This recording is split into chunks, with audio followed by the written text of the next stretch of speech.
কিছু কিছু লোক সুন্দর সুন্দর পোস্ট দেন। একজন শিক্ষক, তিনি পোস্ট, তার নামে ডক্টর আছে, তিনি আমাকে নাম দিয়েছেন পরীক্ষা মিলন, মন্ত্রী মিলন না। আমার নাম হচ্ছে পরীক্ষা মিলন।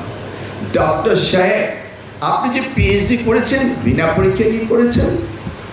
আজকের উন্নত বিশ্বে যে নতুন পদ্ধতিতে লেখাপড়া করা হয়, প্রজেক্ট সিস্টেমে করা হয়, পরীক্ষা ছাড়া কি হয়? কি বলতে চাচ্ছেন?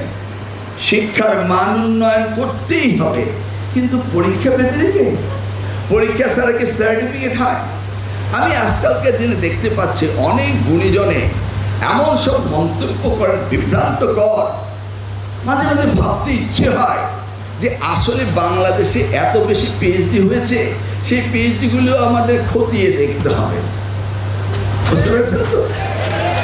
একটা ছোট্ট গল্পই করে ফেলি। এক ভদ্রলোক ঘোড়া নিয়ে বেড়াচ্ছিল, তো দেখলো একটা সাইন লেখা, এদিকে গেলে পিএইচডি কিনতে পাওয়া যায়। ওই সাইন দেখে উনি ওই ঘোড়াকে নিয়ে ওই অফিসে গেলেন, গিয়ে বললেন যে এখানে কি পিএইচডি বিক্রি হয়? হ্যাঁ হয়। কতটা ডলার?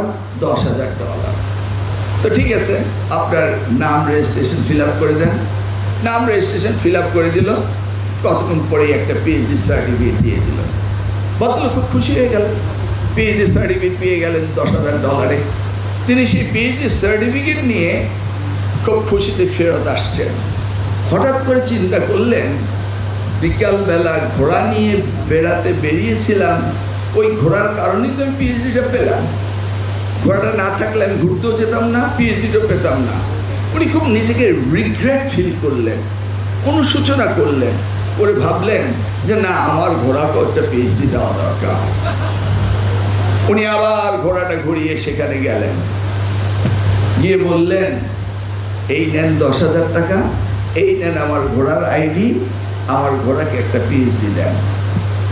প্রতি উত্তরে বলল, আমরা ঘোড়াকে দেই না, আমরা গাধাকে দেই। বুঝতে পেরেছেন তো? যদি এইভাবে মানুষ তার ব্যক্তি চেতনা, চিন্তা ভাবনাকে বাদ দিয়ে উচ্ছৃঙ্খল কথা বলে সমাজকে উস্কানি দিতে চায়, এতে আমাদের এই তরুণ প্রজন্ম তাকে ব্যর্থ করে দিবে।